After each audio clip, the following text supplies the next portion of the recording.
I request Pankaj Kumar ji. He is an extraordinary bright advocate at the Delhi High Court and Supreme Court.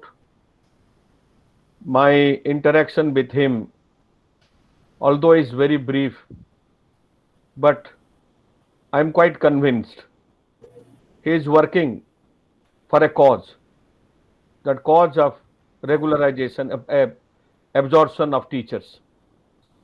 He has taken up cases of different states. He has a thorough knowledge of all the existing rules and regulations, the law. Now, I will request Pankaj to share his views. Thank you, Mr. Z, for having me today with all of you.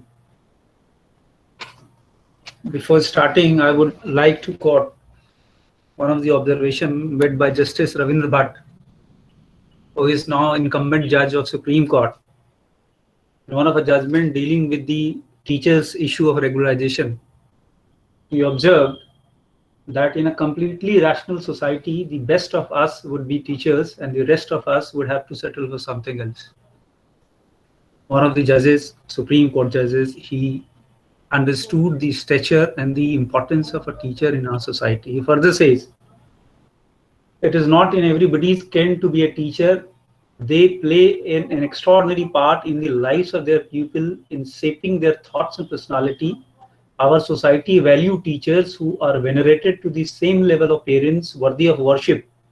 It is a sad day for such a proud society that teachers have to reach out to court for what is justly their due.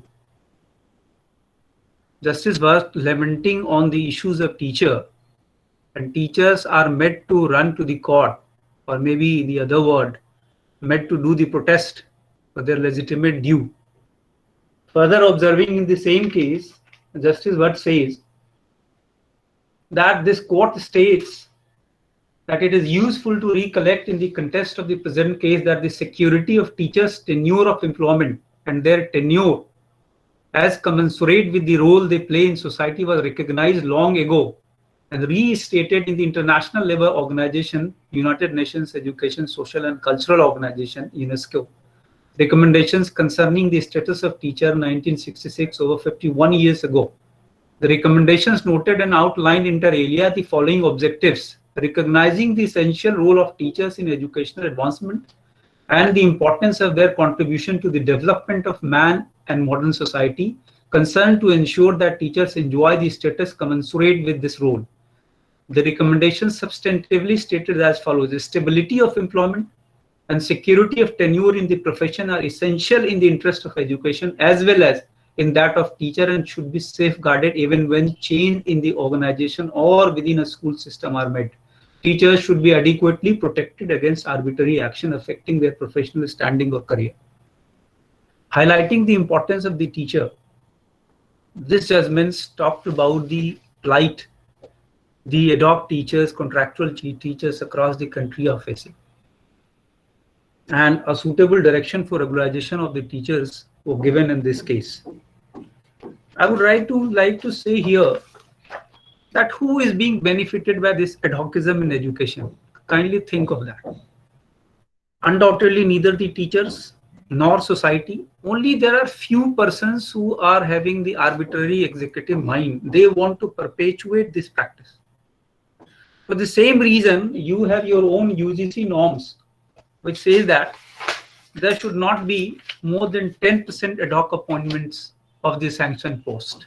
Kindly understand why this rule is and what is the backdrop of this rule. Backdrop of the rule emanates from certain judgments of the Supreme Court, which says that when the posts are perennial, when the posts are sanctioned, you can't have the ad hocism on those sanctioned posts.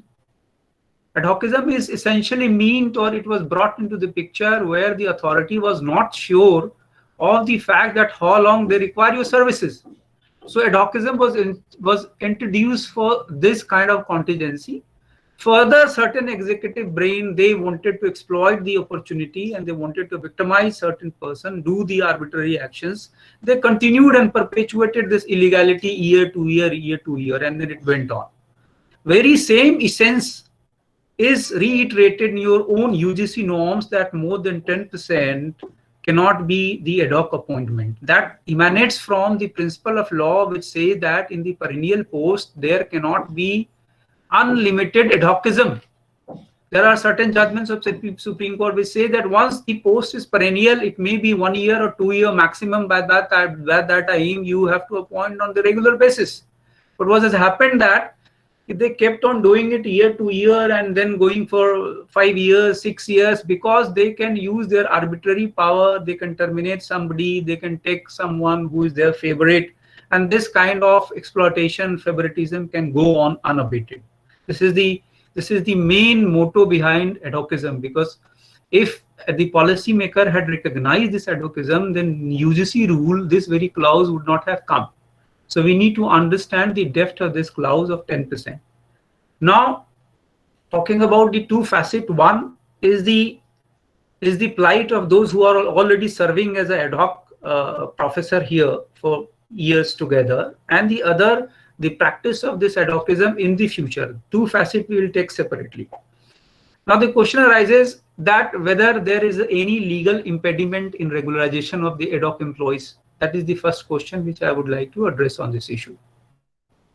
As my senior colleague talked about the Constitution Bench judgment of Uma Devi, and he talked about the one-time measures of regularization. Taking that very part of submission further, I would say that in case of the ad hoc lecturer of the Delhi University, professor of the Delhi University, who have been appointed following a proper procedure, where there is no lack of procedural safeguard which can be said that no, the appointment procedure is arbitrary, intransparent, not fair. The Uma Devi judgment, I'll read that para also to you. Uma Devi judgment has made two things clear. Uma Devi judgment has never said that regularization cannot happen in case when your appointment is fair. Uma Devi has used certain words to manifest this kind of intention, where it says that if the initial appointment is fair, then the state is not bound by a one-time measure. The state has power to regularize the services of such employee as many times as wishes, which is happening in the case of Himachal Pradesh. Himachal Pradesh, every 3 years, the contractual employees and ad hoc employees are being regularized. So Uma Devi judgment has never bound a state to regularize the services of the employees like the present professors working in Delhi University, who have been appointed by a duly constituted committee, who have been appointed against the sanctioned post. The state has a power to regularize them at any point of time. There is no legal impediment to do that. So therefore, even in case of the ad hoc employees of Delhi University, one-time measure is not needed to be resorted on. I may read the exact para of the Uma Devi judgment. The first thing which Uma Devi judgment has clarified, what is a proper appointment in government? Kindly see that first, then I understand whether the ad hoc appointment is a proper appointment, that is a regular appointment or not. Only thing has been done is that the procedure of appointment is regular, only the post has been made ad hoc. I would read that para of Uma Devi, which has clarified that what is called the regular appointment. I am referring to the para 38 of Uma Devi judgment. The appointment to any post under the state can only be made after a proper advertisement has been made, inviting application from eligible candidate and holding of selection by a body of experts or a specially constituted committee whose members are fair and impartial through a written examination or interview or some other rational criteria for judging the inter se merit of the candidate who have applied in response to advertisement made. A regular appointment to a post under the state or union cannot be made without issuing advertisement in the prescribed manner, which may in some cases include inviting application from the employment exchange. Thereby meaning that once an appointment has been done, after a thorough advertisement and the inter se merit has been judged by a duly constituted committee, means your appointment is regular. The question is that procedurally it is a regular appointment, only the post have been advertised to be ad hoc. the distinction has to be understood. So there are two things. One is the procedurally a regular appointment, and second is the appointment which is regular qua the post. So the moment the appointment is a regular and a proper appointment procedurally, then it gets a right to ask from the court or to ask from the authority that you make the appointment declared to be regular or absorb them or make permanent. So in case of Delhi University ad hoc professor, so far I can recall, and as Misra ji said, it is an appointment where the due procedure has been followed. There's no infraction of the rule. There's no infraction of the constitution mandate of 14 and 16. And if such kind of appointment has been made, the state is not bound by one-time measure. And not even court is bound by that. I'm reading further, the Uma Devi judgment.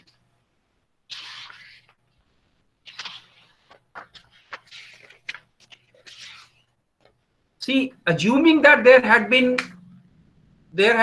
not been followed the reservation policy, there was no advertisement, it had been different, maybe illegal appointment or regular appointment. There, in case of a regular appointment, one time measure is required. But in case of a proper appointment, one time measure is not required.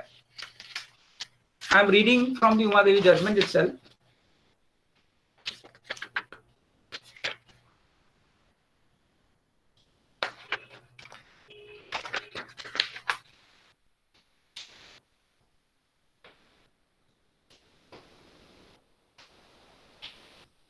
I'm reading para 17 of Uma Devi judgment. We have already indicated the constitutional scheme of public employment in this country, and the executive, or for that matter the court, in appropriate cases would have only the right to regularize an appointment made after following the due procedure, even though a non-fundamental element of that process or procedure has not been followed. Means court and the executive both has a power to regularize. I'm rereading this para. We have already indicated the constitutional scheme of public employment in this country, and the executive, or for that matter the court, in appropriate cases would have only the right to regularize an appointment made after following the due procedure, even though a non-fundamental element of that process or procedure has not been followed. It says that, Uma Devi itself says that the executive and the court both have a power. If the due procedure have been followed in the appointment, then the court and the state both have a power to regularize you. The one-time measure which comes into the para 53, which has become, they try to give this reason that this is one time only and we can do that one time. That is never meant for the kind of appointment which the ad hoc professors has. I'm coming to that one time. Para 53, what it says.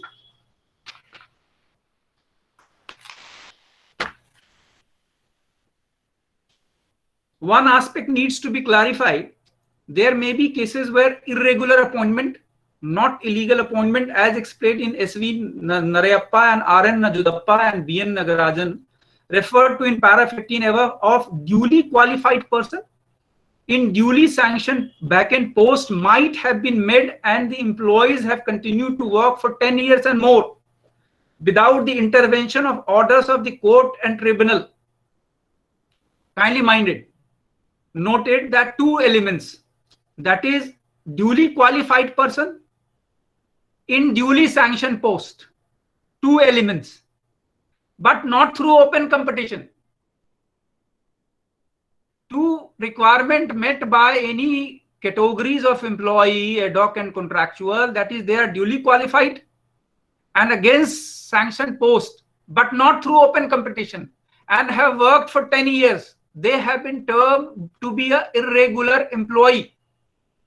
And for them, this one-time measure, I'm reading further, of duly qualified person in duly sanctioned vacant post might have been made, and the employees have continued to work for 10 years or more, but without the intervention of the order of the court of the tribunal. The question of regularization of the services of such employee may have to be considered on merit in the light of principles settled by this court in case above referred to, and in the light of the judgment. In that context, the Union of India, the state government and their instrumentality should take steps to regularize as a one-time measure the services of such irregularly appointed who have worked for 10 years and more in duly sanctioned post, but not under covers of the court, orders of the court or the tribunal, and should further ensure that regular requirements are undertaken to fill those vacant sanctioned posts.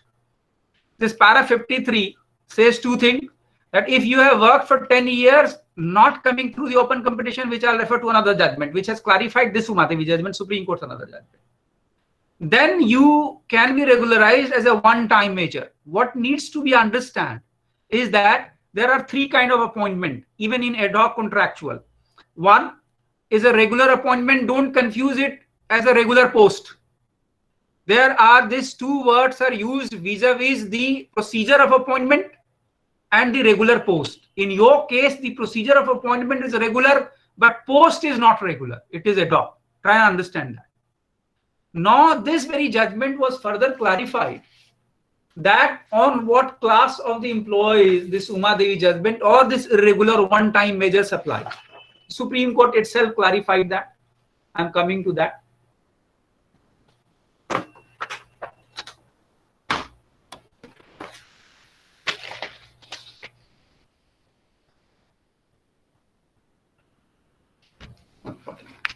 This judgment, Umadevi, came in 2006, and now the Supreme Court in ML Kesri judgment clarifies that aspect and says,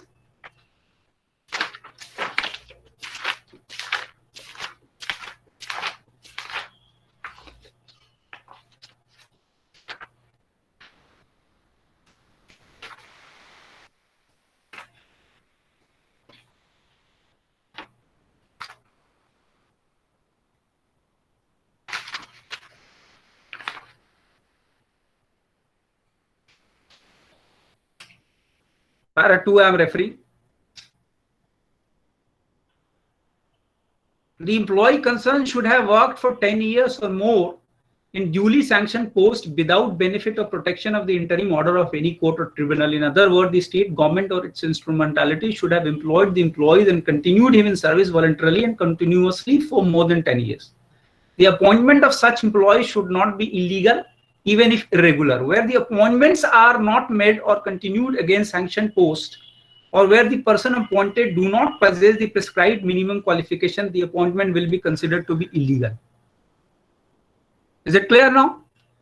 If where the appointments are not made or continued against sanctioned post, and where the person appointment do not possess the prescribed minimum qualification, the appointment will be considered to be illegal. If there is no sanctioned post and there is no minimum qualification criteria fulfilled, it is illegal appointment. But where the person employed possessed the prescribed qualification and was working against sanctioned post, but had been selected without undergoing the process of open competitive selection, such appointments are considered to be irregular. Thereby, that if there is no open competitions, people at large has not been given opportunity to compete with each other, no advertisement of the post happened, and you fulfill the duly the qualification and post are sanctioned, you follow into the category of irregular appointment. For irregular appointment, there is a one-time measures provided in Umadevi judgment, and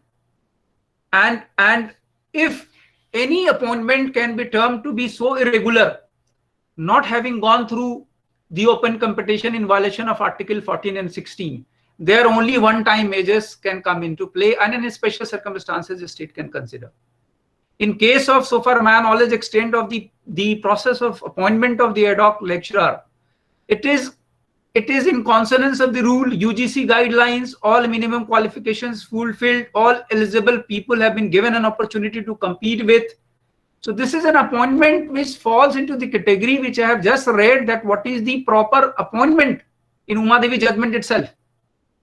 So my legal clarity on this issue is that neither Umadevi judgment prohibits the state to give the regularization to ad hoc assistant professors of Delhi University, nor court is bound by that. For only simple reason that the appointment process is fair. The reservation policy has been followed. There is no infraction of the rule. UGC guideline has been followed. So as per law, in my opinion, if we get a right judge, then this very aspect can be very well understood, that ad hocism where the posts are sanctioned, UGC norm says that 10%. You cannot have, see, there can be twofold legal action. I can talk about only legal action. Other actions you can take. One, while pressing for the regularization of these incumbents who have been appointed on a fair process, there could be one direction for stopping the future malice by the executive or DU executives, that this very ad hocism should not perpetuate. We can have a prayer based on the UGC rule itself, that in future appointment the ad hocism should not exceed more than 10%. Why I am saying so? That you see, legally, or there could not be any justification of saying that we want ad hocism in education. There cannot be a justification. There can be only one leg of arguments by the DU, by the state, that no, we are empowered to do that. Can a civilized society give this kind of arguments in the court, that we want to have the ad hocism perpetuating year to year in the education department? Can a civilized and a rational man can say it to court? Now, when UGC norms itself says that, and this is one of the most prestigious university of the country, UGC norm says so that, then why not to tomorrow try to have a judicial order onto that? UGC rules may not be mandatory for them to follow, but if that rules take the shape of a judicial order where it says that no, you will not exceed 10% ad hocism, then the further action can be open to go to the court. So in my opinion, I would say that there neither the state has any legal impediment to regularize these services, nor court is bound by any judgment, so far to my understanding.